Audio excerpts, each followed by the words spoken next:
कला से संदर्भित पाल कला की चर्चा करने जा रहे हैं। पाल कला बीपीएससी मेंस के सिलेबस का पार्ट है और बहुत ही इम्पॉर्टेंट है। लगातार इससे प्रश्न पूछे जाते रहे हैं और लगातार प्रश्न बनने की संभावना भी है। तो इस दृष्टिकोण से ये बड़ा ही उपयोगी सेगमेंट है कला के क्षेत्र में। तो हम लोग पाल कला की विशेषता के विषय में आज चर्चा करेंगे। सामान्य रूप से पाल कला उस कालखंड में बनाए गए कलाकृतियों को कहते हैं जो लगभग 8वीं शताब्दी से 12वीं शताब्दी के बीच बिहार बंगाल के क्षेत्रों में विकसित हुई। यही वो क्षेत्र था जहां पाल वंश का मुख्य रूप से शासन था और 750 में गोपाल ने पाल वंश की स्थापना की और तब से 12वीं सदी के अंत तक इस क्षेत्र में पाल वंश के शासकों ने बड़े ही व्यापक पैमाने पर शासन किया, शांति सुव्यवस्था के साथ। और कला संस्कृति के दृष्टिकोण से ये काल बहुत ही उपयोगी माना जाता है। जैसा कि हमने पहले भी कहा है, कला किसी कालखंड का संपूर्ण जीवन शैली का आईना होता है और हमें पाल कला शैली की विवेचना के संदर्भ में ये सारी चीजें, ये तमाम चीजें दिखाई देंगी। मुख्य रूप से 8वीं सदी से 12वीं सदी के बीच का ये कालखंड है जब यहाँ पर बड़े पैमाने पर विभिन्न प्रकार की कलाकृतियों की रचनाएं हुई, पाल शासकों के संरक्षण में और कुछ स्वतंत्र रूप से लोक कला के दृष्टिकोण से भी विकसित हुई। तो आज हम लोग उसके विषय में चर्चा करेंगे। मुख्य रूप से यदि हम बात करें तो पाल कला का वर्गीकरण यदि हम करते हैं तो हमें ये कई भागों में विभाजित दिखाई देता है। पाल कला, सबसे पहले अगर जो हम पाल कला की बात करें तो मूर्ति कला, पालकालीन मूर्ति कला एक प्रमुख कला का सेगमेंट है। दूसरा प्रमुख जो है वो है चित्रकला, स्थापत्य कला, और तीसरा प्रमुख है वो चित्रकला है। अब यदि मूर्ति कला की बात करें तो ये भी 3 भागों में विभाजित दिखाई देता है। पहला भाग जो आपको दिखाई देगा वो है कांस्य मूर्ति कला, दूसरा प्रस्तर अर्थात पत्थर पर बनाई गई आकृतियां मूर्ति कला, और तीसरा है मृण मूर्ति कला अर्थात मिट्टी से बने हुए मूर्तियों के विषय में हम लोग जानकारी लेंगे। इसके बाद स्थापत्य के दृष्टिकोण से अगर जो हम बात करें तो इसे भी मोटे तौर पर 2 भागों में विभाजित किया गया है। बौद्ध स्थापत्य अर्थात बौद्ध धर्म से संदर्भित जो स्थापत्य की रचनाएं हुई वो, और दूसरा हिंदू धर्म से संदर्भित खासकर मंदिर स्थापत्य की बात हम लोग करेंगे। बौद्ध धर्म भी अनेक भागों में विभाजित दिखाई दे रहा है, जैसे स्तूप, चैत्य और विहार, ये प्रमुख अंग बौद्ध स्थापत्य कला के हमें दिखाई देते हैं। हिंदू स्थापत्य कला में मुख्य रूप से नागर शैली में मंदिरों का निर्माण इस कालखंड में हुआ जो बड़ा ही व्यापक पैमाने पर हुआ। इसकी चर्चा हम लोग आगे करेंगे। चित्रकला एक तीसरा सेगमेंट है जिसके 2 भाग हैं। एक है पांडुलिपि चित्रकला। पांडुलिपि चित्रकला में बड़े पैमाने पर किसी न किसी एक विषय को लेकर उससे संदर्भित ताड़पत्रों पर और भोजपत्रों पर चित्रांकन किया जाता था, खास करके जैसे अष्ट सहस्रिका, प्रज्ञा पारमिता वगैरह को चित्रांकित करने की स्थिति हमें इस कालखंड में देखने को मिलती है। और ये चित्र इस तरीके से बनाए गए जिसमें रिटेन में जो चीजें हैं उसकी पूरक रूप से चित्रों को बनाया गया है, अर्थात इरिलेवेंट आपको नहीं दिखेगा। यदि आप पूरे पेज को और पूरे साहित्य को पढ़ेंगे तो आपको दिखेगा कि जो रिटेन में सारी चीजें लिखी गई है उसकी अभिव्यक्ति हमें चित्रों में भी दिखाई दे रही है और दोनों मिलके एक संपूर्ण साहित्य को आगे बढ़ाते हुए दिखाई देते हैं। भित्ति चित्रकला भी इस कालखंड में बड़े व्यापक पैमाने पर देखने को मिली और इस संदर्भ में भी हम लोग चर्चा करेंगे। तो अब हम लोग चलते हैं पाल कला के विभिन्न सेगमेंट्स को हम लोग देखेंगे कि कैसे ये आगे बढ़ रहा है। तो मूर्ति कला के सेगमेंट में जब हम आते हैं, पाल मूर्ति कला की सामान्य विशेषता की हम लोगों को चर्चा सर्वप्रथम करनी है। इसके बाद हम एक एक करके कांस्य मूर्ति कला, प्रस्तर मूर्ति कला और मृण मूर्ति कला की विशेषताओं पर ध्यान देंगे। सबसे पहले एक सामान्य परिचय मूर्ति कला का हम लोगों को जान लेना चाहिए, क्योंकि ये जब हम जान जाएंगे तो मूर्ति कला की विशेषता, पाल कालखंड की मूर्ति कला की विशेषताओं पर हम ज्यादा अच्छे से समझ विकसित कर पाएंगे और बहुत ही अच्छे से इसको आगे बढ़ा पाएंगे। तो हम देखते हैं मुख्य रूप से जो पाल मूर्ति कला इस कालखंड में दिखाई देती है, उसका विषय वस्तु जो है वो धार्मिक है। ये बौद्ध धर्म से भी संदर्भित है, ये हिंदू धर्म से भी संदर्भित है। हाँ, कुछ लोक कलाओं की भी अभिव्यक्ति, लोक आम जन जीवन की भी अभिव्यक्ति हमें कलाओं में देखने को मिलती है, मूर्ति कला में देखने को मिलती है। लेकिन जो सबसे ज्यादा बड़े पैमाने पर प्राप्त होती है वो धार्मिक विषय वस्तु पर ही हमें यहां पर देखने को मिलता है। धार्मिक विषय वस्तु में भी चूंकि पाल कालखंड में बड़े पैमाने पर बौद्ध धर्म का विकास हुआ और इसी कालखंड में बौद्ध धर्म के महायान शाखा और तांत्रिक संप्रदाय वज्रयान शाखा का भी बड़े पैमाने पर विकास हुआ।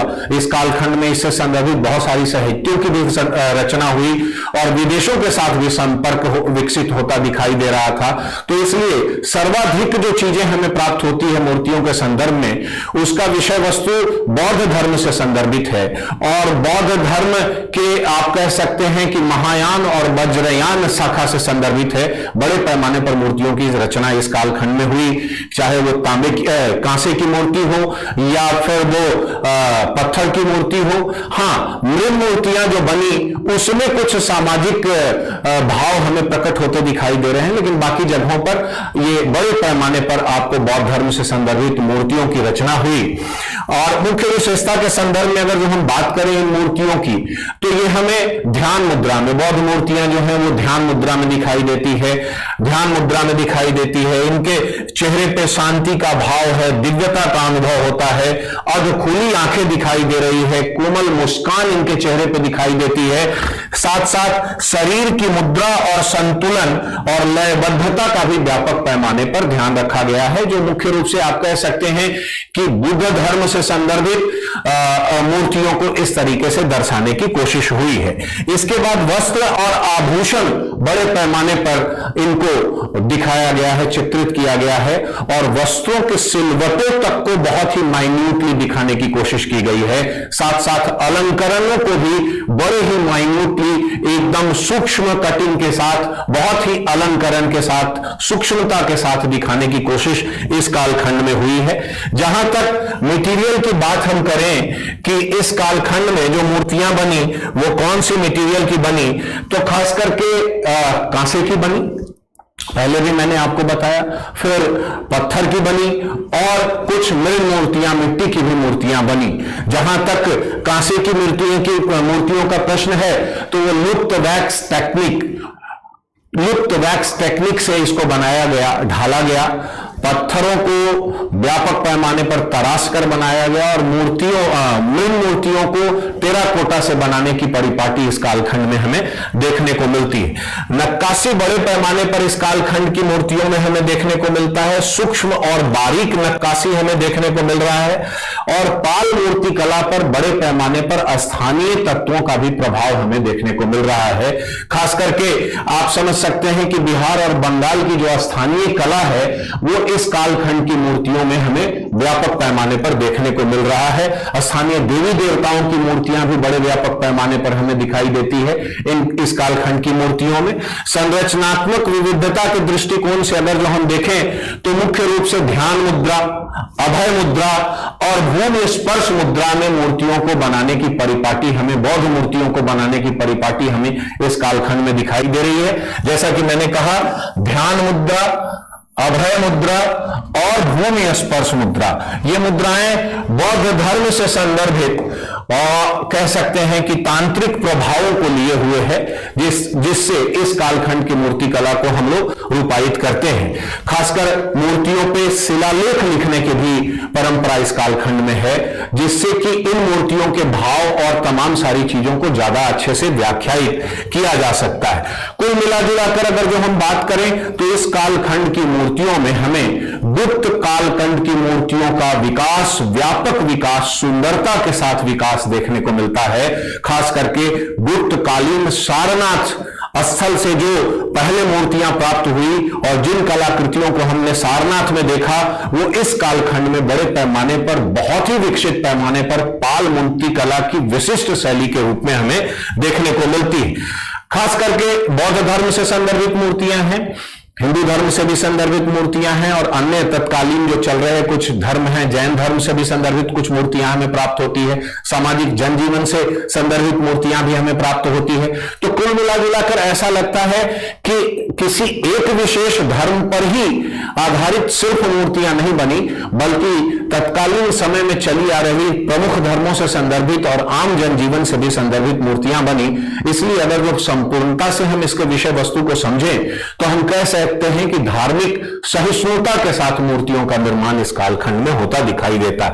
अब हम लोग बात करेंगे कांस्य मूर्ति कला की, जो कि इस कालखंड में सबसे उपयोगी कला का उदाहरण है, सबसे प्रमुख कला का उदाहरण है। और कांस्य मूर्ति कला की अगर जो हम बात करें तो मुख्य रूप से इसमें दो कलाकारों का नाम हमें दिखाई देता है, धीमन एवं विठपाल।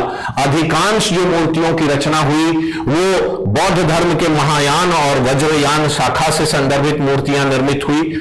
लुप्त वैक्स टेक्निक से मूर्तियों का निर्माण हुआ। इस लुप्त वैक्स टेक्निक से मूर्तियों का निर्माण हड़प्पा काल में भी हुआ था, खास करके कांसे की मूर्तियों को, जो मूल रूप से एक सांचे में पिघला हुआ पदार्थ डालकर, पिघला हुआ मेटल डालकर बनाया जाता है। और जैसा कि आप जानते हैं कि कांसा तांबा और टिन के मिश्रण से मुख्य रूप से बनता है, तो ये लोग इस धातु कर्म में व्यापक पैमाने पर पारंगत इस कालखंड में दिखाई देते हैं।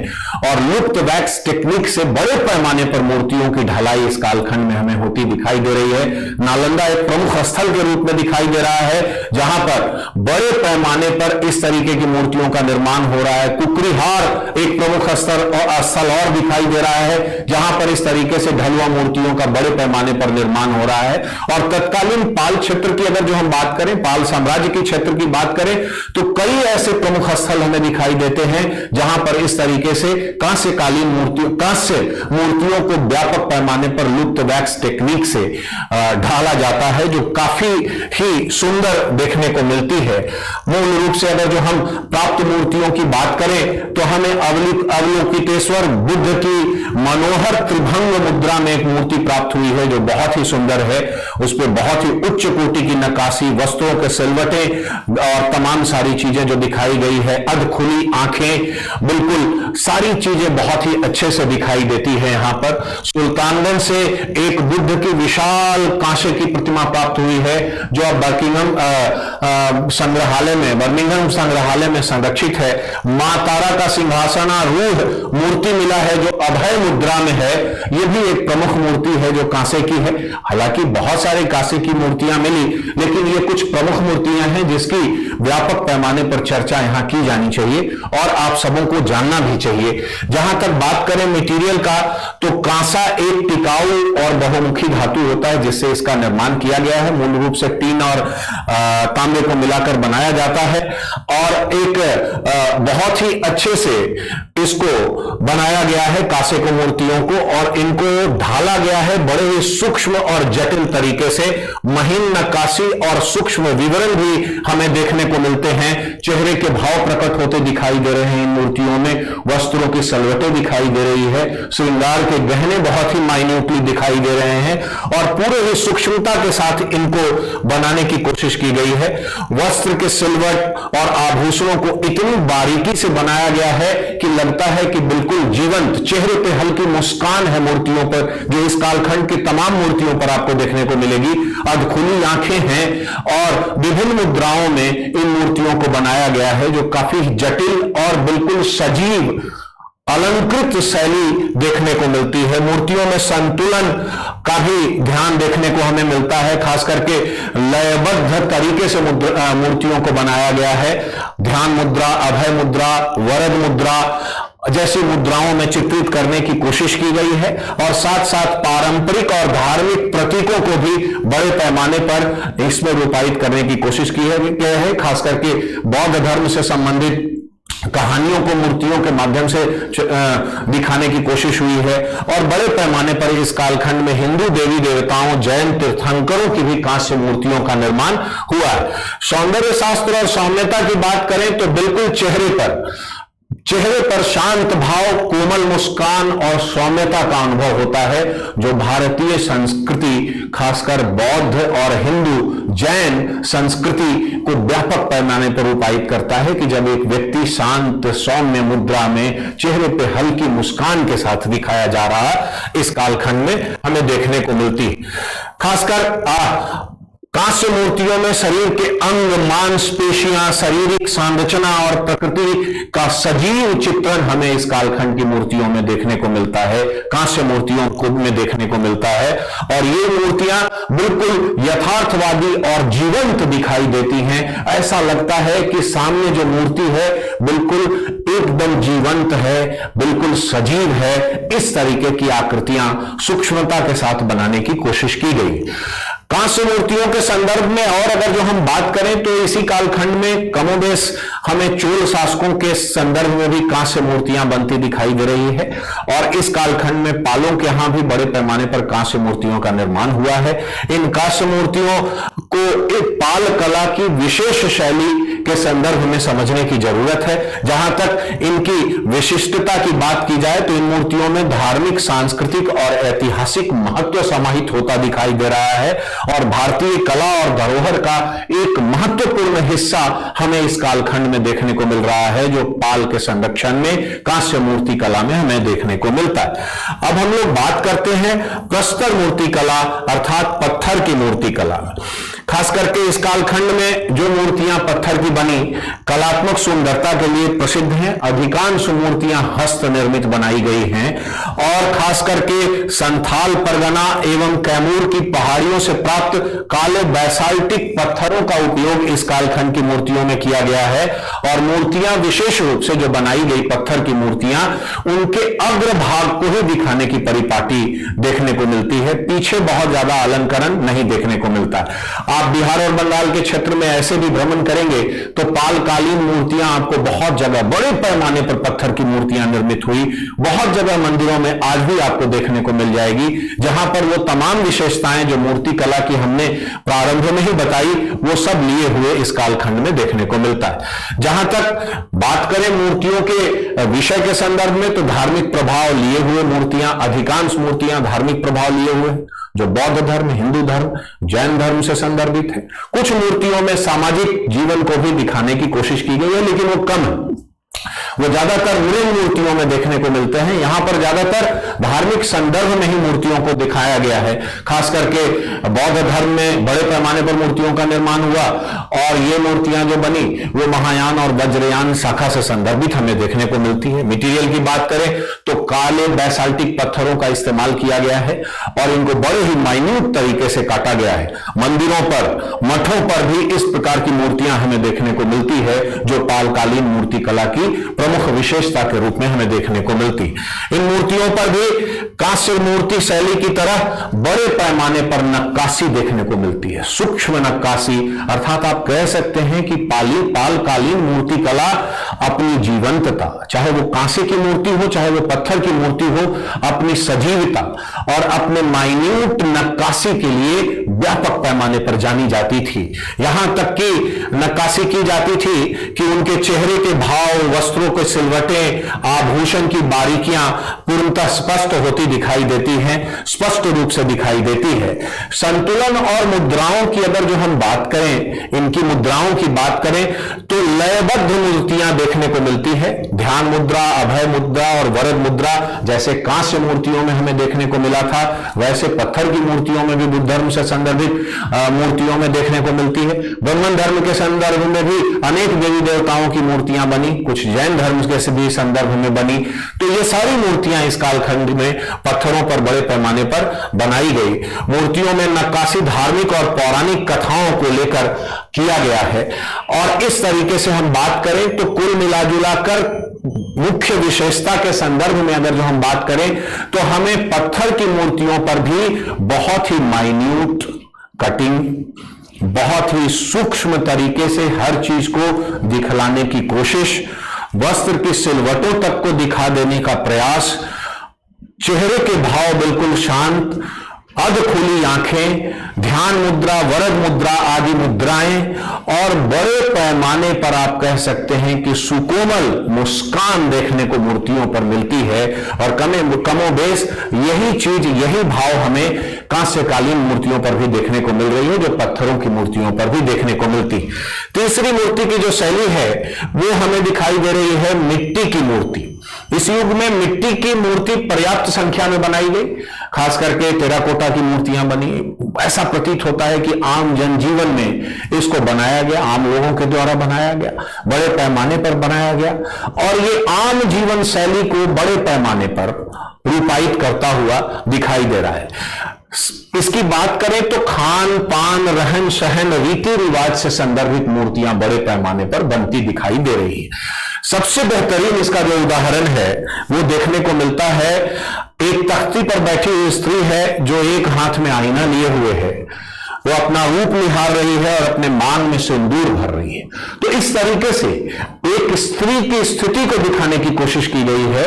मैंने कहा कला समाज का दर्पण होता है और एक स्त्री है जो तख्ती पर बैठी है, हाथ में आईना लिए हुए है, श्रृंगार कर रही है, सिंदूर लगा रही है, अर्थात स्त्रियों की स्थिति अपेक्षाकृत बहुत खराब तत्कालीन समाज में नहीं देखने को मिल रही है, ठीक ठाक दिखाई दे रहा है। उनका दायां पैर बाएं पैर पर रखा हुआ है और इस प्रकार की अभिव्यक्ति से नारी के शरीर को आकर्षक बनाने की कोशिश भी इस कालखंड में हमें देखने को मिलता है। बड़े पैमाने पर आकर्षक और सुंदर बनाने की कोशिश इस मूर्ति में हमें देखने को मिलता है। तो हम कह सकते हैं कि इन मूर्तियों का निर्माण मूल रूप से खान पान, रहन सहन, सामाजिक जीवन में जो चीजें प्रचलित थी उनके विषय पर बनाई गई, बड़े व्यापक पैमाने पर इस कालखंड में हमें देखने को मिलती।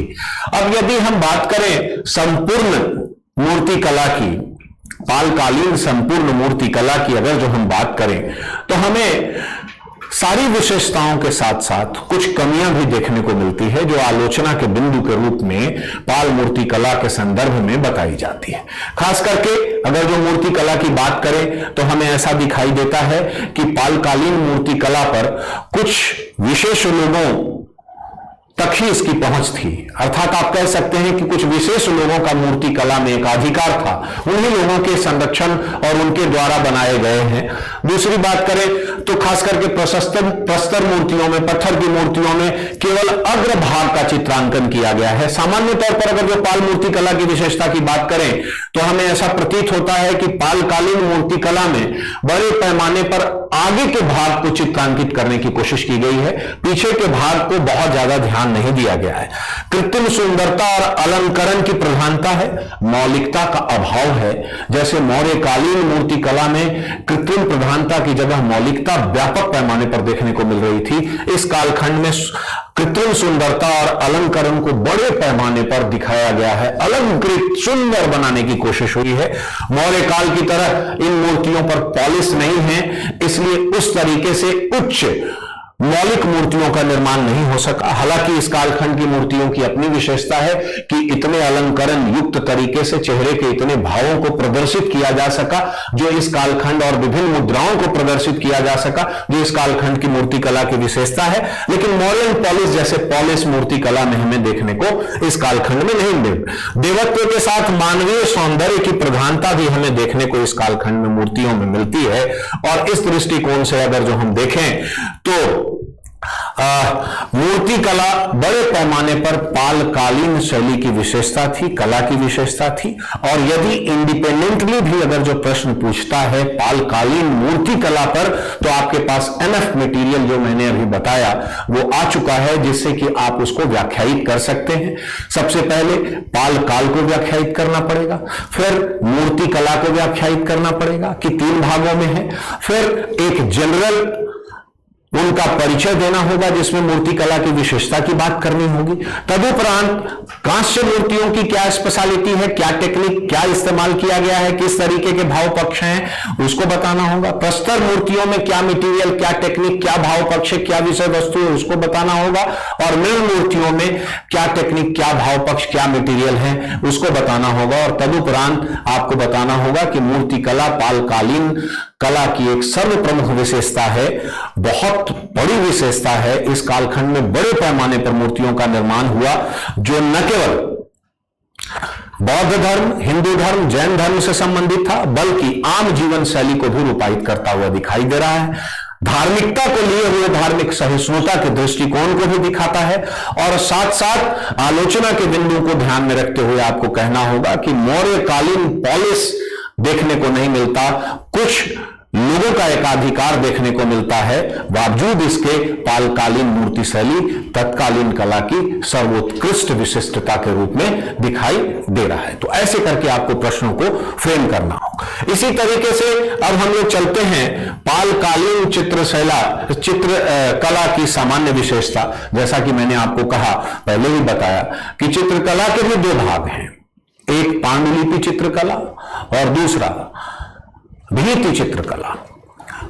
सबसे पहले पांडुलिपि चित्रकला या भीति चित्रकला को डिस्क्राइब करने के पहले एक सामान्य विशेषता की चर्चा हम लोग चित्रकला की करें, ताकि हम समझ सकें कि सभी में, दोनों प्रकार की चित्र शैली में ये प्रमुख विशेषताएं हमें देखने को मिलती है। तो हम बात करते हैं चित्रकला की। जैसा कि आपको पिक्चर में दिखाई दे रहा है, विभिन्न रंगों का इस्तेमाल आपको इसमें दिखाई दे रहा है। मैं अभी आपको बता दूं, पीला रंग दिख रहा है, काला रंग दिख रहा है, हरा रंग दिख रहा है, ब्लू दिख रहा है।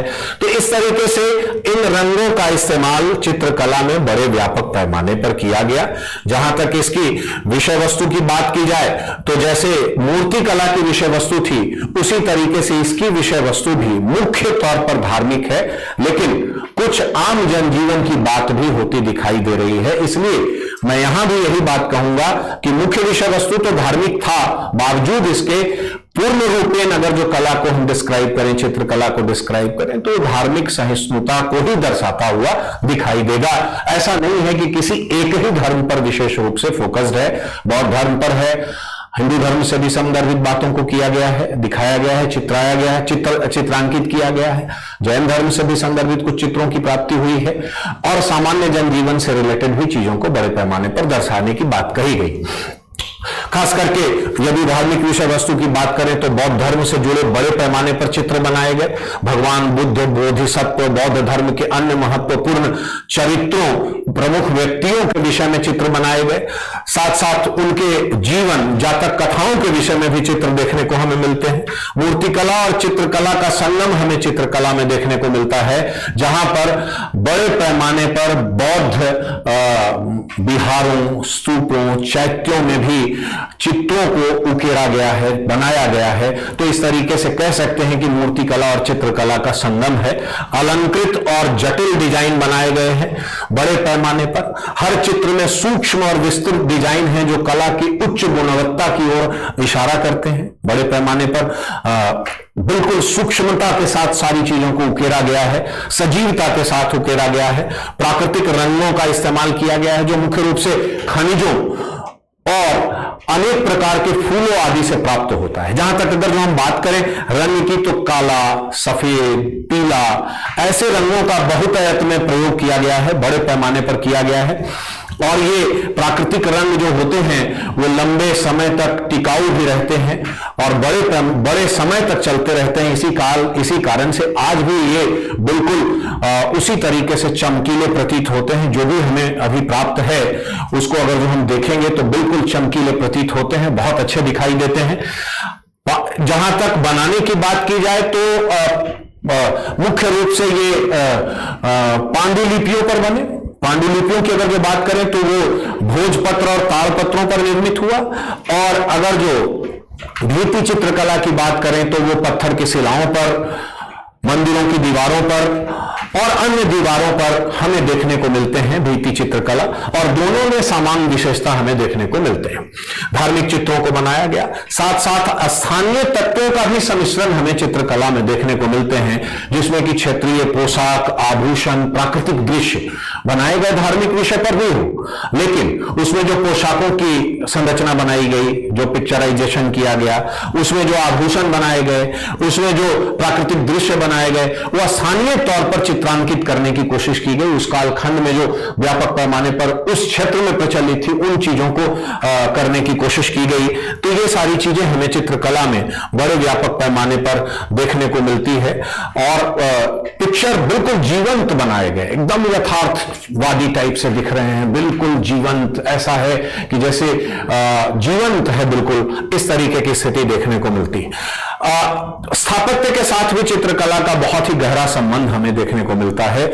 जब हम बौद्ध स्थापत्य और हिंदू स्थापत्य, दोनों स्थापत्य में चित्रकला को व्यापक पैमाने पर देखते हैं, उन जगहों पर चित्रांकित देखते हैं। संगीत और नृत्य के चित्रांकन भी इस कालखंड के चित्रकला में हमें देखने को मिलते हैं। बड़े पैमाने पर जो भी चित्रण किए गए उसमें संगीत और नृत्य की झलक दिखाई देती है। इसका मतलब है कि तत्कालीन समाज में संगीत और नृत्य बड़े पैमाने पर प्रचलित था और वो समाज का एक आवश्यक अंग था। खास करके सांस्कृतिक आदान प्रदान भी हमें इस कालखंड के चित्रकारी में देखने को मिलता है, जब तिब्बत, नेपाल आदि के क्षेत्रों का प्रभाव चित्रकला पर, यहां की चित्रकला पर पड़ता हुआ दिखाई देता है, इस कालखंड की चित्रकला पर पड़ता हुआ दिखाई देता है। इस कालखंड के चित्र यूं तो बहुत बड़े पैमाने पर प्राप्त हुए हैं, लेकिन कुछ प्रमुख चित्र जो हैं, नेपाल के शाही दरबार, रॉयल एशियाटिक सोसाइटी कोलकाता, महाराजा संग्रहालय बड़ौदा, बोस्टन संग्रहालय अमेरिका तथा ब्रिटेन में बड़े पैमाने पर आज भी संरक्षित हैं। और आप देख सकते हैं उन जगहों पर कि वो पालकालीन चित्र शैली को किस तरीके से सहेज कर रखे हुए। जहां तक धार्मिक प्रभाव और तमाम चीजों की बात है, तो वज्रयान शाखा का बड़े पैमाने पर दिखाई देता है बौद्ध, खास करके बौद्ध धर्म से संबंधित चित्रांकनों पर। तो कुल मिलाजुलाकर चित्र कला की जो विशेषता है वो यही है। अब हम लोग बात करें पांडुलिपि चित्रकला की, तो पालकालीन पांडुलिपि चित्रकला मुख्य रूप से, जैसा कि आप पांडुलिपि समझते ही हैं, ताड़पत्र, भोज पत्रों पर बनाए गए, विषय को विस्तार देना और सजीवता लाना इसका उद्देश्य था। ताड़पत्रों पर जो बनाए गए, भोजपत्रों पर भी बनाए गए, जिस भी विषय से संदर्भित बने उसको विस्तारित करना और बड़े पैमाने पर उसको सजीव रूप से दिखाने की कोशिश की गई इन चित्रांकनों में। ऐसा प्रतीत होता है कि जैसे आप देखेंगे प्रज्ञा पारमिता का जो चित्रांकन हुआ है, पंचरक्ष का जो चित्रांकन हुआ है, तो रिटन फॉर्मेट है और उस रिटन फॉर्मेट के बाद चित्र बनाए गए। तो ऐसा नहीं है कि जो लिखा हुआ है उसी का चित्र बना है, ऐसा है कि उस लिखे हुए की कंटिन्यूटी में चित्र दिखाई दे रहे हैं। अर्थात जब उस पूरे चीज को आप देखेंगे तो संपूर्ण घटना आपको समझ में आएगी। तो इस तरीके से बड़े पैमाने पर विषय को विस्तार देना और सजीवता से दिखाने का प्रयोग किया गया। काला, लाल, पीला, सफेद आदि रंगों का प्रयोग किया गया है। चित्र शैली जो है वो लघु चित्रों की श्रेणी में दिखाई देती है। पंचरक्ष, अष्ट सहस्रिका, प्रज्ञा पारमिता आदि को बड़े पैमाने पर चित्रांकित किया गया है। और बौद्ध धर्म के महायान और वज्रयान शाखा का इन चित्रांकनों पर बड़े व्यापक पैमाने पर प्रभाव देखने को मिलता है। जैसा कि मैंने पहले भी कहा कि पाल शासक बौद्ध धर्म के बहुत बड़े संरक्षक थे। इनके कालखंड में बौद्ध धर्म से संदर्भित अनेक विहारों का निर्माण किया गया। ये बहुत बड़े संरक्षक थे बौद्ध धर्म के। तो इसलिए बड़े पैमाने पर बौद्ध धर्म से संदर्भित कलाकृतियों का निर्माण हुआ, चाहे वो मूर्ति कला हो, चाहे वो चित्रकला हो, चाहे वो स्थापत्य कला हो। सभी में सबसे ज्यादा प्रधानता बौद्ध धर्म से संदर्भित है। हाँ, इसके साथ साथ तत्कालीन प्रमुख धर्म अन्य जो थे, हिंदू धर्म और जैन धर्म, उसकी भी अभिव्यक्ति होती दिखाई देती है और खासकर आम जनजीवन की भी अभिव्यक्ति होती हमें दिखाई देती। तो जैसा कि हमने कहा कि मुख्य जो पांडुलिपियों का विषय है वो बौद्ध धर्म, भगवान बुद्ध, बोधिसत्व, जातक कथाओं से संदर्भित विषयों पर बनाए गए हैं चित्र। खास करके बड़े पैमाने पर अलंकृत किया गया है इनको, सजावट पर बहुत ध्यान दिया गया है। चारों तरफ से एक फ्रेमिंग की जाती थी, उस फ्रेमिंग के बीच में एकदम बहुत ही अच्छे से बनाया जाता था चित्रों को, बहुत ही मानक स्तर पर बनाया गया है, बेतरतीब चित्र नहीं बनाए गए हैं। तो इस तरीके से बहुत ही उच्च गुणवत्ता से इन्हें दर्शाने की कोशिश की गई है। प्राकृतिक रंगों का प्रयोग है, जैसा कि पहले भी मैंने बताया, खनिजों से प्राप्त रंग, पौधों से प्राप्त रंग, पुष्पों से प्राप्त रंगों का इस्तेमाल हुआ है। ये अपेक्षाकृत ज्यादा समय तक अपनी उच्च गुणवत्ता के साथ रह पाते हैं, सुरक्षित रह पाते हैं। इस कारण इन सबों का प्रयोग किया गया। ताड़पत्रों और भोजपत्रों पर चित्रांकित किया गया और ताड़पत्र और भोजपत्रों को इस तरीके से सुरक्षित रखा गया जिससे कि लंबे समय तक ये सुरक्षित रह सके। इसके बाद हम करें कि मूर्ति कला से भी प्रेरणा ली गई। जहां भी मूर्तियों का निर्माण हुआ, मंदिरों में, मठों में, वहां पर चित्रकला साथ साथ दिखाई देती है। स्थानीय संस्कृति और परंपरा का भी इस चित्रकला में हमें व्यापक पैमाने पर चित्रांकन होता दिखाई देता है, जैसे कि पोशाक, परंपरा, जीवन शैली, सांस्कृतिक जीवन और तमाम जीवन शैली को इन विषय वस्तु चाहे जो भी हो, लेकिन स्थानीयता के तत्व उसमें व्यापक पैमाने पर देखने को हमें मिलते हैं। साधना और ध्यान की मुद्राओं में बड़े पैमाने पर पांडुलिपियों का निर्माण हुआ, जिसमें कि बौद्ध मठ में बैठे हुए ध्यान मुद्रा में लोगों को दर्शाने की कोशिश की गई। मठों का दृश्य है, धार्मिक आध्यात्मिक दृश्य है। संरचना और प्रारूप की बात करें तो सुव्यवस्थित प्रारूप पर इनको बनाया गया, बिल्कुल फ्रेम में बनाया गया और पांडुलिपियों का संरक्षण पर बहुत ध्यान दिया गया, जो बड़े बक्से में या कपड़ों में लपेट कर संरक्षित किया जाता था, जो आज भी चला आ रहा है और कई संग्रहालयों में आज भी सुरक्षित है। इसकी चित्रकला जो इस कालखंड में पांडुलिपि हो या भित्ति चित्रकला हो, दोनों चित्रकलाओं में हमें विदेशी प्रभाव भी देखने को मिलता है। खासकर नेपाल, तिब्बत, इन सबों का प्रभाव हमें देखने को मिलता है। साथ ही इन चित्रकलाओं का भी प्रभाव उन देशों में देखने को मिलता है जहां नेपाल, तिब्बत, बर्मा, श्रीलंका, जावा आदि से बड़े पैमाने पर इन चित्रों की प्राप्ति भी हुई है और वहां के प्रभाव को भी हमें इस कालखंड के पांडुलिपि चित्रकला में देखने को मिलता है। अब हम बात कर रहे हैं भित्ति चित्रकला की। भित्ति चित्रकला मुख्य रूप से दीवारों पर और पत्थर की शिलाओं पर उकेरे गए और ये जो उकेरे गए इसमें धार्मिक विषयों के साथ साथ मानव, पशु, पक्षी आदि का भी चित्रांकन हुआ। ज्यामितीय तरीके से बहुत तरह के ज्यामितीय आकृतियों का निर्माण हुआ। अर्धचंद्राकार चित्रण भी देखने को मिलता है, जो बाद के कालखंडों में मधुबनी पेंटिंग से भी हमें देखने को मिलता है, ज्यामितीय प्रकार का अर्धचंद्राकार आकृति। और इस प्रकार की चित्रकला की जो सबसे बड़ी प्राप्ति हुई है, सबसे प्रमुख प्राप्ति हुई है, वो सराय टीला नालंदा से प्राप्त हुआ है, जो एक बड़ा पत्थर का टीला है और उस पर बड़े पैमाने पर भित्ति चित्रकला की अभिव्यक्ति हमें देखने को मिलती है। अन्य विशेषताओं की बात करें तो सामान्य तौर पर विषय, मैंने पहले भी कहा कि धार्मिक विषय वस्तु मुख्य रूप से है, लेकिन बाकी सारे विषयों को भी लिया गया है और धार्मिक विषय में भी बौद्ध धर्म से संदर्भित विषयों को ज्यादा प्रमुखता दी गई है, जिसमें बुद्ध के जीवन, जातक कथाओं आदि पर बड़े पैमाने पर चित्रांकन हुआ है। विस्तृत और जटिल चित्रांकन इसमें भी देखने को मिलती है, जहां पर सूक्ष्मता के साथ चित्रों को उकेरा गया है। प्राकृतिक रंगों का इस्तेमाल किया गया है, जैसे कि ताड़पत्रों और पांडुलिपि में हुआ था, वैसे ही यहां पर भी प्राकृतिक रंगों का इस्तेमाल किया गया है, जो खनिज और प्रकृति में पाए जा रहे अन्य फूल पौधों से लिया गया है और इसके कारण ये लंबे समय तक अभी तक देखने को मिल रहा है, लंबे समय तक चला आ रहा है। मूर्ति कला से भी प्रेरित हुआ है। अलंकृत और सजावटी तत्व बड़े पैमाने पर, अलंकरण और सजावट बड़े पैमाने पर देखने को मिलता है, जिसमें चित्रों के किनारे सुंदर बॉर्डर, जटिल पैटर्न और अलंकरण देखने को मिलता है। चित्रों के किनारे, जैसा कि पहले मैंने बताया कि फ्रेम बनाने के, बॉर्डर बनाने की परिपाटी थी और उस बॉर्डर को ऐसा प्रतीत होता है कि सबसे पहले बॉर्डर चित्रकारों ने बनाया, फिर अपने विषय वस्तु को उस बॉर्डर के अंदर फिट किया और पूरे अलंकरण के साथ, पूरी सजीवता के साथ उसको फिट किया और इस तरीके से आप समझ सकते हैं कि इस कालखंड के चित्रकार कितने बड़े पैमाने पर गुणी और कितने योग्य और दक्ष रहे होंगे।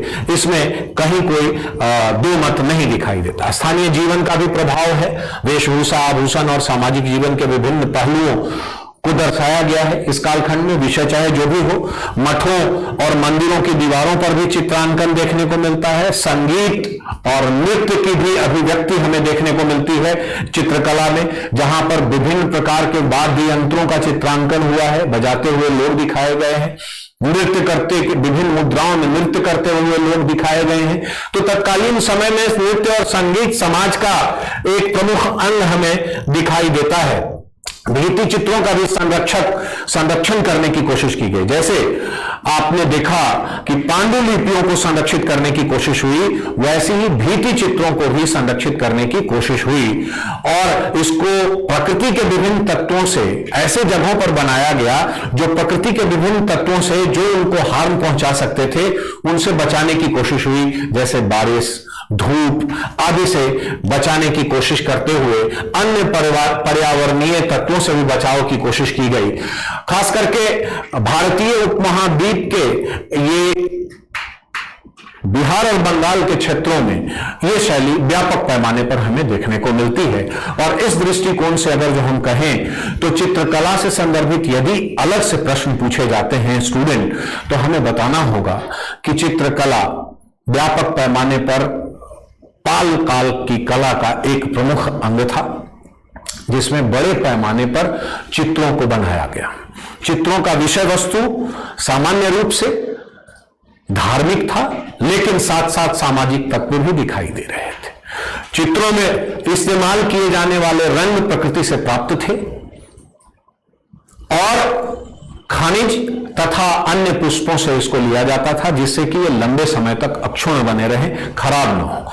साथ साथ चित्रांकन में बड़े पैमाने पर जटिलता और माइन्यूट रूप से चित्रांकित करने की अलंकृत चित्रांकन की कोशिश हुई, जो पाल शैली की विशेषता मूर्ति कला में भी है, यहां पर भी हमें देखने को मिल रही है। अलंकृत चित्रों को बनाया गया। चित्रों को बनाने के पहले, चाहे वो भित्ति चित्रकला हो, चाहे वो पांडुलिपि चित्रकला हो, पहले फ्रेम बनाया गया, फिर फ्रेम में अपने विषय को सेट करने की कोशिश की गई। पांडुलिपि चित्रकला की बात करें तो पांडुलिपि चित्रकला किसी भी विषय वस्तु को विस्तार देने के क्रम में बनाया गया, बड़े पैमाने पर बनाया गया, सातत्यता के क्रम में बनाया गया। जैसे कि किसी विषय वस्तु को अगर जो चित्रांकित किया गया तो रिटन के बाद अगर जो चित्र बनाए गए तो वो क्रमबद्धता से आगे बढ़ते चले गए, तो इस तरीके से आप कहेंगे। इसके बाद अगर जो बात करें प्रस्तर, खास करके भित्ति चित्रकला की, तो उस पर भी ये सारे तत्व हमें देखने को मिलते हैं। तो इस तरीके से आप चित्रकला को व्यापक पैमाने पर व्याख्यायित कर सकने की स्थिति में होंगे और आगे बढ़ सकेंगे। अब हम लोग बात करें, देखिए किस तरीके से कैनवास पहले बॉर्डर बनाया गया और फिर इसमें चित्रों को डाला गया है, तो ये चित्रकला की तत्कालीन शैली की विशेषता थी। अब हम लोग बात करते हैं पालकालीन स्थापत्य कला की। स्थापत्य कला को भी दो भागों में विभाजित किया जाता है सामान्य तौर पर, एक बौद्ध स्थापत्य कला और दूसरा हिंदू मंदिर। मुख्य रूप से बौद्ध स्थापत्य कला और हिंदू मंदिर। यदि हम बात करें इसकी सामान्य विशेषता की, तो हमें देखने को मिलता है, सबसे पहले हम लोग सामान्य विशेषता की बात करें, फिर बौद्ध स्थापत्य कला और हिंदू मंदिरों की स्थापत्य कला को विशेष संदर्भ में हम लोग देखेंगे, तो हमें देखने को मिलता है कि धार्मिक प्रभाव है महायान बौद्ध धर्म का बड़े पैमाने पर इस कालखंड के स्थापत्य में भी हमें सारी चीजें देखने को मिलती है। मठों में, विहारों में, सब जगहों पर बौद्ध धर्म के प्रतीक और मूर्तियों को महत्वपूर्ण स्थान दिया गया है, जो कि महायान बौद्ध धर्म और वज्रयान से संदर्भित है।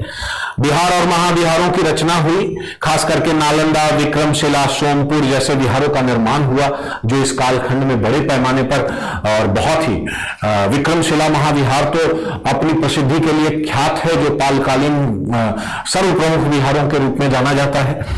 ईंट और पत्थरों का निर्माण किया गया इस स्थापत्य में, पालकालीन स्थापत्य में मुख्य रूप से ईंट और पत्थरों का निर्माण किया गया है और इमारतों को मजबूत बनाने की कोशिश की गई है। वास्तुकला में आप कह सकते हैं कि ऊंचा शिखर, गुंबदाकार संरचना और शिखरों पर नक्काशी, आकर्षक शिखर बनाने की परंपरा इस कालखंड में हमें देखने को मिलती है। जो शिखर है, चाहे वो जिस भी संदर्भ में हो, उसको अलंकृत और विस्तृत बनाने की कोशिश की गई है। स्थानीय कला और संस्कृति का समावेश हमें यहां देखने को मिलता है, जो खास करके बंगाली और बिहार के क्षेत्रों में स्थानीय संस्कृति चल रही थी, स्थापत्य की जो विशिष्टता चल रही थी, वो इस कालखंड के स्थापत्य में भी हमें देखने को मिलती है। बंगला, झोपड़ी वगैरह इस कालखंड में बड़े व्यापक पैमाने पर जो भी स्थापत्य का निर्माण हुआ, उसके साथ साथ होता दिखाई देता है।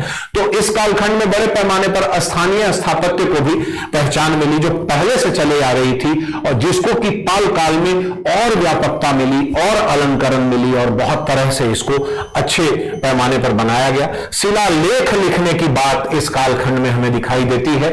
जो भी स्थापत्य की रचनाएं हुई उसमें शिलालेखों का निर्माण होता दिखाई देता है। नीचे लिखे लेख देखने को मिलते हैं और करीब करीब ये मूर्तियों पर भी देखने को मिल रहे हैं और यहां पर भी देखने को मिल रहे हैं। तो ये पालकालीन कला की विशेषता के संदर्भ में हम कह सकते हैं कि जो भी चीजें बनी उसके नीचे एक लेख लिखा गया जिसमें कि अपनी अभिव्यक्ति को अभिव्यक्त करने की कोशिश की गई, जो एक बहुत ही महत्वपूर्ण चीज इस कालखंड में देखने को मिलती है। अब हम बात करते हैं बौद्ध स्थापत्य की। तो बौद्ध स्थापत्य की अगर जो हम बात करें तो मुख्य रूप से तीन चीजों का निर्माण होता हमें दिखाई दे रहा है। विहार, जिनको कि मठ वगैरह भी कहते हैं, विहार, चैत्य और स्तूप। मैंने पहले भी कहा कि इस कालखंड में बड़े पैमाने पर विहारों की रचना हुई। नालंदा में विहार बना, शैलेंद्र शासकों ने अनुमति मांगी नालंदा विहार में, नालंदा के क्षेत्र में विहार बनाने की। साथ साथ तत्कालीन पाल वंशीय शासक से 5 गांव उस विहार के संरक्षण के लिए देने की बात कही, जिसको कि तत्कालीन पाल शासक ने मान भी लिया। इसके पहले भी पाल शासकों ने नालंदा जो पहले से चला आ रहा था उसके लिए चीनी यात्री कहता है कि उसको 200 गांवों की अनुदान प्राप्त थी। तो इस तरीके से पाल शासक व्यापक पैमाने पर बौद्ध धर्म को संरक्षण दे रहे थे। तो इस कालखंड में विहारों की बड़े पैमाने पर रचना हुई, खास करके उदंतपुरी बना, सोमपुर बना। तो इस तरीके से अनेक विहारों की रचना हुई जिसमें कि आप कह सकते हैं कि एक विस्तृत शैली बनाया गया। एक गेट बनता था, गेट के अंदर आंगन होता था विहारों में। आंगन के पास, आंगन के चारों तरफ आप कह सकते हैं कि 2 मंजिला इमारतें बनाई गई जिसमें कि बौद्ध भिक्षु लोग रहते थे। अध्ययन, पठन, पाठन सारा काम वहां पर चलता था। कला संस्कृति के दृष्टिकोण से भी वो बहुत ही महत्वपूर्ण स्थान होता था। जो बौद्ध धर्म से संदर्भित या हिंदू धर्म से संदर्भित मंदिरें बनाई गई उसमें बड़े पैमाने पर गर्भगृह होता था और गर्भगृह में भगवान की मूर्तियों को स्थापित किया जाता था। उसके बाद मंडप, जिसको कि चौक कहते हैं, चौक होता था। मंडप धार्मिक क्रियाकलापों का, सांस्कृतिक क्रियाकलापों का केंद्र होता था, इस कालखंड में देखने को मिला। इसके बाद कुछ बौद्ध मंदिरों में, बिहारों में आपको पुस्तकालय और संग्रहालय भी देखने को मिली, जहां पर आज भी बड़े पैमाने पर पांडुलिपियां वगैरह हमें देखने को मिल रही है। खास करके स्तूप की बात करें तो स्तूप, जैसा कि मैंने पहले भी मौर्य काल में बताया है कि स्तूप एक गोलीय संरचना होती है जो बौद्ध धर्म से संदर्भित धार्मिक स्थान होता है। स्तूप के चारों तरफ बाउंड्री होती है। बाउंड्री के बाद प्रदक्षिणा पथ होता है। प्रदक्षिणा पथ के बाद प्लेटफॉर्म होता है। प्लेटफॉर्म पर बिल्कुल गोलीय आकार में अंड होता है और उस अंड के ऊपर हर्मिक होता है, हर्मिक के ऊपर छत्र होता है और छत्र के ऊपर आपको 3 आकृति दिखाई देगी। और आप कहेंगे तो ये चारों तरफ से गेटेड होता है। बड़े बड़े अलंकृत गेट बनाने की परिपाटी स्तूपों में देखने को मिलती है। हालांकि ये अशोक के कालखंड से बड़े व्यापक पैमाने पर प्रचलित था और इस कालखंड में और भी अलंकृत अलंकरण के तत्व दिखाई देते हैं। गेटों पर बड़े पैमाने पर जातक कथाओं तक का चित्रण इस कालखंड में हमें देखने को मिला। वज्रयान शाखा की अभिव्यक्ति भी हमें देखने को मिली। तो ये सब सारी चीजें दिखाई दे रही थी। और बौद्ध स्तूप जो है वो एक ऐसा धार्मिक और दार्शनिक प्लेस होता है जहां पर गेट से एंट्री करने के बाद एक व्यक्ति को निर्वाण की प्राप्ति कैसे हो सकती है, वो प्रत्येक स्तर पर किस तरीके से आगे बढ़ता हुआ निर्वाण की प्राप्ति कर सकता है, इसके संदर्भ में मैंने मौर्य कला में बड़े पैमाने पर स्तूप को बताया है और उसकी दार्शनिक विवेचना भी की है। तो यदि आप चाहें तो वहां पर जाकर स्तूप को देख सकते हैं। इसके बाद चैत्य, चैत्य की अगर जो बात करें तो वो भी एक आप कह सकते हैं कि इस तरीके की स्थिति में होता है कि जिसमें एक गेट होता है और अंदर बैठने का, ध्यान करने का स्थान होता है। कुल मिला जुलाकर अगर जो बात करें तो विहार मुख्य रूप से भिक्षुओं का निवास स्थान होता है, शैक्षणिक गतिविधियों का केंद्र होता है, सांस्कृतिक गतिविधियों का केंद्र होता है। आप कह सकते हैं कि कला संस्कृति का भी केंद्र होता है विहार बौद्ध धर्म के संदर्भ में, जिसमें कि एक प्रवेश द्वार, खुला आंगन, विभिन्न कमरे, 2 मंजिले भवन और सीढ़ियां आदि देखने को हमें मिलते। खास करके स्तूप की बात करें तो स्तूप के विषय में मैंने अभी आपको बताया ही। मुख्य रूप से आप देखिए ये गेटेड, चारों तरफ से बाउंड्रीड है। गेट पर बहुत ही बड़ा अलंकरण आपको देखने को मिलेगा। विभिन्न प्रकार की बौद्ध धर्म से संदर्भित घटनाओं का चित्रण आपको देखने को मिलेगा। इसके बाद प्रदक्षिणा पथ होगा, फिर प्लेटफॉर्म आप देख रहे हैं, ये प्लेटफॉर्म है, इसके ऊपर अंड है, फिर हर्मिका है, फिर यष्टि है, फिर छत्र है। एक व्यक्ति जो बौद्ध धर्म की घटनाओं से गेट पर उकेरे गए, बौद्ध धर्म की घटनाओं से प्रेरित होकर बौद्ध धर्म में आस्था रखता हुआ जो इस स्तूप में प्रवेश करता है, वो विभिन्न चरणों से गुजरता हुआ अंततः छत्र के माध्यम से निर्वाण की प्राप्ति करता है। इसके विषय में मैंने विशदता से मौर्य कला में व्यापक पैमाने पर इसको दिखाया है, आप वहां देख सकते हैं। इसके बाद चैत्य जो है बौद्ध धर्म का प्रतीकात्मक स्थल होता है, जिसमें कि बुद्ध की कहानियां और चित्रण देखने को इस कालखंड में हमें मिलता है। ये देखिए, ये चैत्य की आकृति है और इस तरीके से ये अंदर से आपको कह सकते हैं कि लंबा टाइप का भी कई बार होता है, गोलीय टाइप का भी होता है, और यहां पर भिक्षु बैठकर अपने आप को ध्यान मग्न भी करते हैं। भित्ति चित्र और मूर्ति कला के संदर्भ में अगर जो हम बात करें तो पालकालीन बौद्ध धर्म से संदर्भित दीवारों में बड़े पैमाने पर आप कह सकते हैं कि मंदिरों में, मठों पे बड़े पैमाने पर चित्रकला और मूर्ति कला, जैसा कि मैंने पहले भी आपको बताया, देखने को हमें इस कालखंड में मिलता है और ये एक तरह से जुड़ा हुआ दिखाई दे रहा है। स्थापत्य कला का डिजाइन की अगर जो हम बात करें तो मंडप एक प्रमुख स्थान है, उसके बाद शिखर एक दूसरा प्रमुख स्थान है जहां को सबसे विस्तृत बनाने की कोशिश मंदिरों में की गई है, अलंकरण युक्त बनाने की कोशिश की गई है। वास्तुकला की अगर जो बात करें तो स्थापत्य का संगम हमें देखने को मिलता है, जहां बड़े पैमाने पर विभिन्न शैलियों का संगम हमें देखने को मिलता है। खासकर गुप्तकालीन शैली से तो सीधे तौर पर प्रभावित होता हुआ यह कालखंड दिखाई देता है। गुप्त काल की तुलना में इस कालखंड में अलंकरण ज्यादा देखने को मिलता है, माइन्यूट अलंकरण ज्यादा देखने को मिलता है। इस कालखंड की शैली की यह विशेषता है। स्थापत्य कला के संदर्भ में बड़े पैमाने पर क्षेत्रीयता के तत्व भी देखने को मिलते हैं, जैसे कि मैंने पहले भी कहा कि आप कह सकते हैं कि बड़े पैमाने पर आप कह सकते हैं कि बंगाल की शैली, बिहार की शैली का यहां पर के बौद्ध स्थापत्यों पर बड़े पैमाने पर प्रभाव हमें देखने को मिलता है, जो क्षेत्रीय। जहां तक धार्मिक और सांस्कृतिक महत्व की बात करें तो ये बौद्ध धर्म से संदर्भित मठ, स्तूप चाहे जो भी हैं, ये बड़े पैमाने पर साधना, ध्यान आदि के केंद्र होते थे, जहां पर न केवल धार्मिक गतिविधियां चलती थी बल्कि सांस्कृतिक गतिविधियों के साथ साथ कला संस्कृति बड़े व्यापक पैमाने पर यहां पर हमें देखने को मिलता है। बौद्ध धर्म से संदर्भित या हिंदू धर्म से भी संदर्भित जो मंदिरों का निर्माण हुआ, मठों का निर्माण हुआ, विहारों का निर्माण हुआ, चैत्यों का भी निर्माण हुआ, स्तूपों का भी निर्माण हुआ, तो उन जगहों पर जल प्रबंधन की एक विशेषता हमें देखने को मिलती है, जो इस कालखंड की बहुत ही प्रमुख विशेषता है। जल प्रबंधन बड़े पैमाने पर हमें इस कालखंड में देखने को मिलता है। जैसा कि आप देख रहे हैं, जिन भी जगहों पर ये सारी चीजें निर्मित हुई वहां पर तालाब बनाए गए, कुओं का निर्माण हुआ, नदियों के किनारे बनाए गए, प्राकृतिक एक तरीके से कहें तत्वों से भरपूर क्षेत्र में बनाए गए। तो ऐसे स्थलों पर जहां पर शांति का अनुभव हो और जल प्रबंधन की उचित व्यवस्था हो, इसका बड़ा ही ध्यान इस कालखंड के स्थापत्य के संदर्भ में हमें देखने को मिलता है।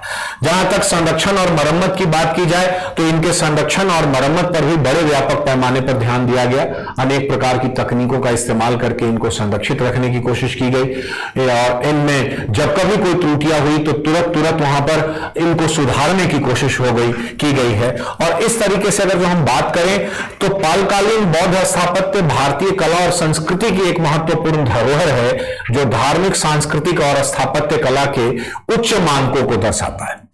इन संरचनाओं का अध्ययन हमें प्राचीन बौद्ध धर्म की समझ के साथ साथ भारतीय स्थापत्य और तत्कालीन आम जनजीवन और संस्कृति के को भी बड़े पैमाने पर दिखाई दिलाता है, बताता है कि तत्कालीन समय में किन चीजों की प्रधानता है। अब हम लोग मंदिर स्थापत्य की बात करें जो हिंदू धर्म से संदर्भित था, और पाल मंदिरों में बड़े पैमाने पर स्थापत्य संबंधित विशेषता देखने को मिलती है। खास करके जो ये मंदिर बने, इसमें पल्लव कालीन कुछ विशेषता भी हमें देखने को मिलती है। पल्लव मंदिरों से भी थोड़ा सा आप कह सकते हैं कि प्रभावित होता दिखाई देता है। लेकिन कुल मिलाकर जो मंदिर इस कालखंड में, इस क्षेत्र में बने, उसको हम नागर शैली के मंदिर कहते हैं। नागर शैली का मंदिर एक अन्य विषय है, लेकिन फिलहाल हम लोग सिर्फ यहां पर पालकालीन मंदिर की बात कर रहे हैं। तो हम लोग बात करें, सूक्ष्म रूप से थोड़ा सा आपको डिस्क्राइब कर देते हैं कि नागर शैली वो शैली था जो उत्तर भारत में बड़े पैमाने पर प्रचलित मंदिर शैली था। द्रविड़ शैली दक्षिण भारत में प्रचलित था, और मध्य भारत और उड़ीसा के क्षेत्रों में खास करके बेसर शैली के नाम से एक शैली विकसित हुई, जो अन्य दोनों का मिश्रण प्रतीत होती है। जहां तक नागर शैली की बात की जाए तो मंदिर आप कह सकते हैं जिस भी अधिष्ठाता देव के लिए बने, उस मंदिर की अगर जो दार्शनिक विवेचना की जाए तो मंदिर को भगवान के शरीर के रूप में रूपायित करने की कोशिश हुई है। नागर शैली के मंदिरों में, खास करके इस क्षेत्र में गुप्त काल के बाद मंदिरों का निर्माण व्यापक पैमाने पर प्रारंभ हुआ, और हमें नचना कुठार से जो सारी चीजें गुप्तकालीन दिखाई देती है, उसका बढ़ोतरी इस कालखंड में बड़े पैमाने पर मंदिरों का निर्माण पाल काल में आपको देखने को मिलेगा। यत्र तत्र आप बिहार बंगाल के क्षेत्रों में जाएंगे, हर जगह आपको पालकालीन मंदिर देखने को मिलेंगे नागर शैली में। ये विमान शैली में बने, ऐसे बिल्कुल नीचे से एक प्लेटफॉर्म पर बना है, जिसमें कि एक सीधी दीवार ऊपर की तरफ जाती है, फिर ये दीवार ऐसे मुड़ जाती है, और फिर जाकर ऊपर आमलक होता है, जिसे छत्र भी कहते हैं। ये सुक, नासिका, पाद, जंघ, अलग अलग क्षेत्रों, जिस भी अधिष्ठाता देव का होता है, उसको अलग अलग मंदिर के पार्ट को अलग अलग शरीर के अंग से उसको रूपायित करते हैं, जिसे कि बाद में कभी किसी वीडियो में मैं आप सबों को प्रेषित करूंगा। नागर शैली, बेसर शैली और द्रविड़ शैली के मंदिर और उसकी दार्शनिक विवेचना के संदर्भ में, खैर क्या यहां पर हम लोग बात कर रहे थे पाल मंदिर। तो पाल मंदिर मुख्य रूप से अगर जो बात करें तो हमें दिखाई जो देता है वो नागर शैली का दिखाई देता है, पालकालीन मंदिर।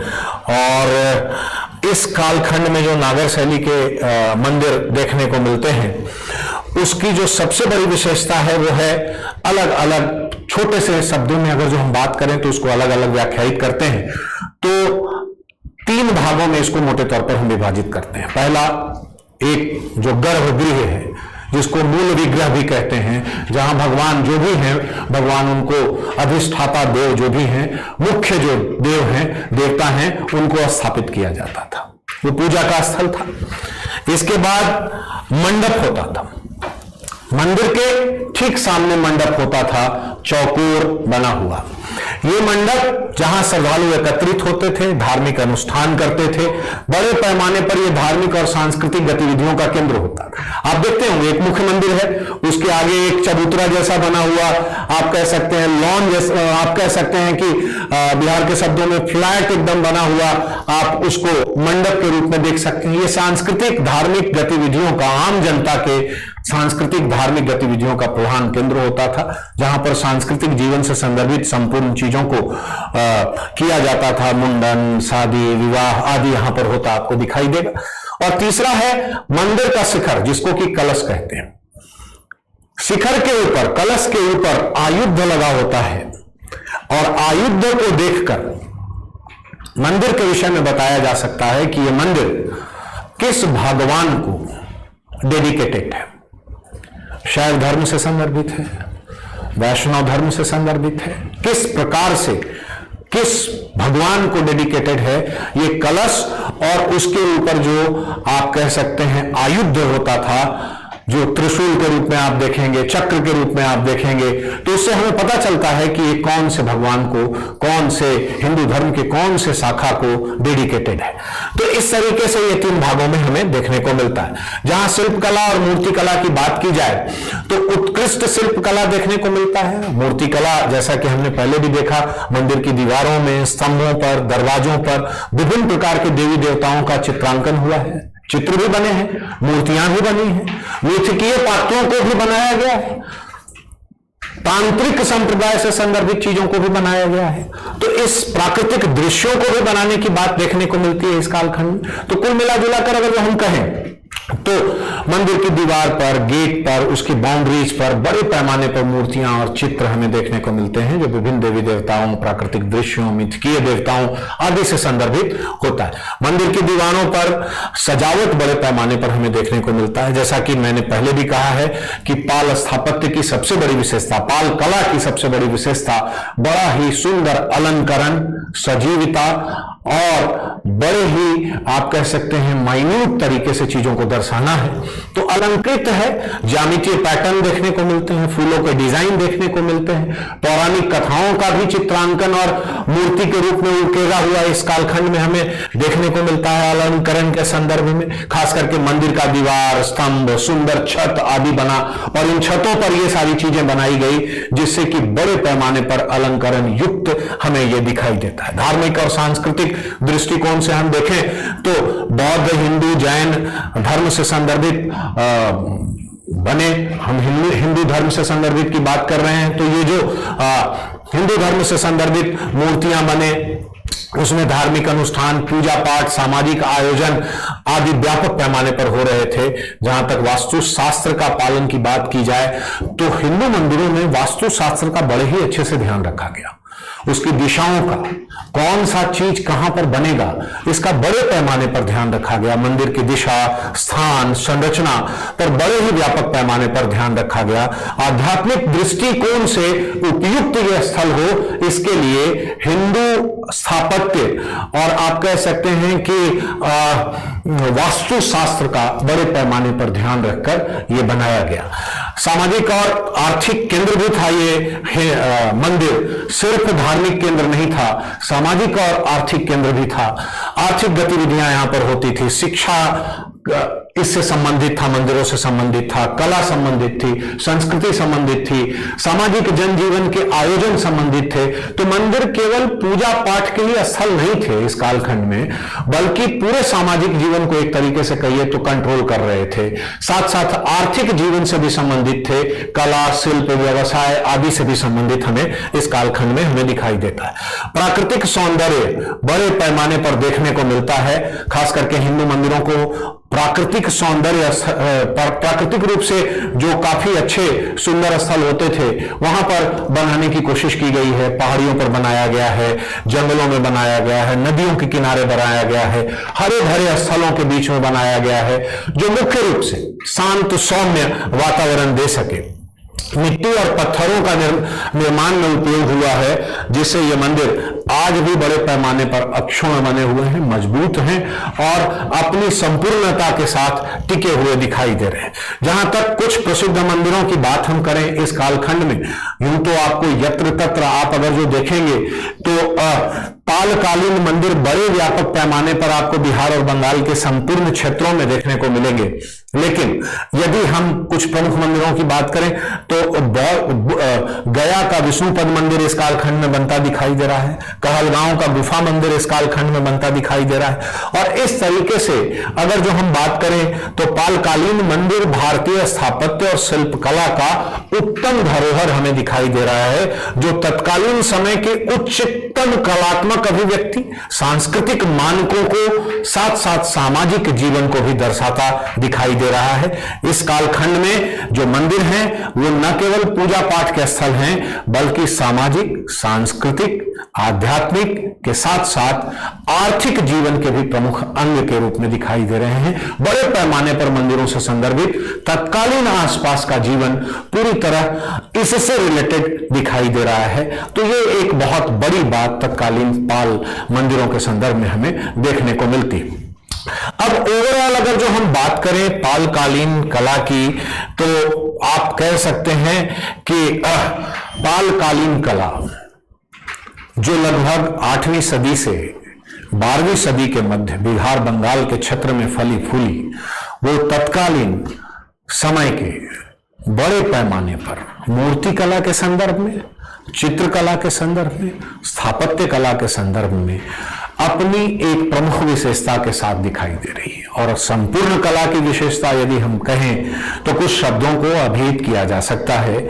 जैसे पालकालीन कला की विशेषता थी कि वो धार्मिकता के साथ साथ धार्मिक सहिष्णुता की भी बात कर रहा है। अधिकतर चीजें बौद्ध धर्म से संदर्भित बनी, लेकिन हिंदू धर्म, जैन धर्म और सामाजिक जनजीवन से संदर्भित भी चीजें तत्कालीन समय में बनी। तो इसलिए धार्मिक सहिष्णुता के आवरण में सारी चीजें होती दिखाई दे रही है। दूसरी बात, जो भी कलाकृतियां बनी उसमें विशेष अलंकरण हमें देखने को मिल रहे हैं, चाहे वो मूर्ति कला हो, चाहे वो चित्रकला हो, चाहे वो स्थापत्य कला हो। सभी जगहों पर बहुत ही अलंकृत शैली में इसे बनाया गया है। गहने जेवरात बड़े पैमाने पर इनको पहने दिखाया गया है। कपड़ों के सिलवटों तक को उकेरने की कोशिश की गई है। चेहरे के भाव को सुकोमल दिखाने की कोशिश की गई है। अधखुली आंखें दिखाने की कोशिश की गई है। सुकोमल शरीर दिखाने की कोशिश की गई है। अनेक प्रकार के भाव में दिखाने की कोशिश की गई है, जो तत्कालीन समय के सौम्यता आदि को प्रकट करता है। साथ साथ पालकालीन कलाकारों में उच्च दक्षता और बड़े पैमाने पर आप कह सकते हैं कि एकदम सेंट्रलाइज होकर कला के प्रति डेडिकेशन दिखाई दे रहा है, चाहे वो किसी भी कला से संदर्भित क्यों न हो। जहां तक बात करें, कला सिर्फ न केवल तत्कालीन सामाजिक जीवन, आर्थिक जीवन, धार्मिक जीवन की अभिव्यक्ति थी, बल्कि सांस्कृतिक जीवन को भी अभिव्यक्त करता और कंट्रोल करता हुआ दिखाई देता है। तो इस तरीके से आप यदि पाल कला को, मेरे इस वीडियो को ध्यान से सुनेंगे तो उसमें पाल कला के संदर्भ में जितने भी सेगमेंट हैं उनको अलग अलग आप लिख सकते हैं। फॉर्मेटिंग यही होगा कि सबसे पहले यदि मूर्ति कला की बात की जा रही है तो हम सामान्य विशेषता मूर्ति कला की लिखेंगे। फिर यदि कांस्य मूर्ति की बात की जा रही है तो फिर कांस्य मूर्ति की विशेषता लिखेंगे, फिर प्रस्तर मूर्ति की विशेषता लिखेंगे, फिर मिन मूर्ति की विशेषता लिखेंगे, और तब कंक्लूजन में हम 2 लाइन लिखेंगे कि किस प्रकार की कला की अभिव्यक्ति हमें देखने को मिल रही है, कला का भाव पक्ष क्या है। उसी तरीके से चित्रकला की बात की जाए तो सबसे पहले हम जनरल इंट्रोडक्शन लिखेंगे कि चित्रकला की क्या विशेषता है। इसके बाद हम बताएंगे कि भाई पांडुलिपि चित्रकला और भित्ति चित्रकला की क्या विशेषता है, फिर उसकी सीमाएं बताएंगे और कंक्लूड करेंगे। स्थापत्य कला की बात करें तो उसी प्रकार से 2 भागों में विभाजित करेंगे। सबसे पहले जनरल इंट्रोडक्शन लिखेंगे, फिर उसके बाद हम बुद्ध धर्म से संदर्भित कला की अभिव्यक्ति करेंगे, फिर ब्राह्मण धर्म से संदर्भित अर्थात हिंदू मंदिरों की अभिव्यक्ति को दिखाएंगे, विशेषताओं को दिखाएंगे, और फिर कंक्लूजन पर पहुंचेंगे कि क्या स्थितियां थी। ध्यान रखें, सारे प्रश्नों के शुरुआत और अंत में, शुरुआत में आपको बताना होगा 3 चीज, काल कौन सा था, क्षेत्र कौन सा था और स्वर्ण काल कौन सा था। और जिस भी चीज को आप डिस्क्राइब कर रहे हैं, चाहे वो मूर्ति कला कर रहे हैं, स्थापत्य कला कर रहे हैं या फिर चित्रकला कर रहे हैं, उससे संदर्भित 2-4 प्रमुख उदाहरण आपको जरूर देने चाहिए ताकि आप अपनी बातों को पुष्ट कर सकें। जब आप कंक्लूजन पर पहुंच रहे हैं, प्रश्न को अंत कर रहे हैं, उसके पहले कला के भाव पक्ष को जरूर बताएंगे कि यथार्थवादी और सजीव दिखाई दे रहा है, अलंकरण युक्त है, अधखुली आंखें हैं, ध्यान मुद्रा है, किस किस तरीके की चीजें, उसमें कला का भाव पक्ष दिखाई दे रहा है। और साथ साथ कला की सीमाओं का भी सीमांकन जरूर करेंगे कि यूं तो पालकालीन कलाकारों ने उच्च कला शैली का परिचय दिया, उच्च दक्षता का परिचय दिया, कला के किसी भी सेगमेंट में उन्होंने बहुत ही सुंदर आकृति को उकेरने की कोशिश की, चीजों को बनाने की कोशिश की, लेकिन इस कला की अपनी सीमाएं भी थी। मौलिकता का अभाव दिखाई दिया कला में, अलंकृत ज्यादा दिखाई दिया, मौर्य कला की तरह पॉलिश युक्त नहीं, चमकीला नहीं दिख सका, ठीक है, और बड़े पैमाने पर भाव पक्षों में भी उतनी विशदता देखने को मिलती तो है, लेकिन अलंकरण युक्त देखने को मिलती है। तो इस तरीके से आप अपने प्रश्नों को फ्रेम करेंगे और अपने आंसर्स को फ्रेम करेंगे और उसको कंक्लूड करेंगे। Thank you.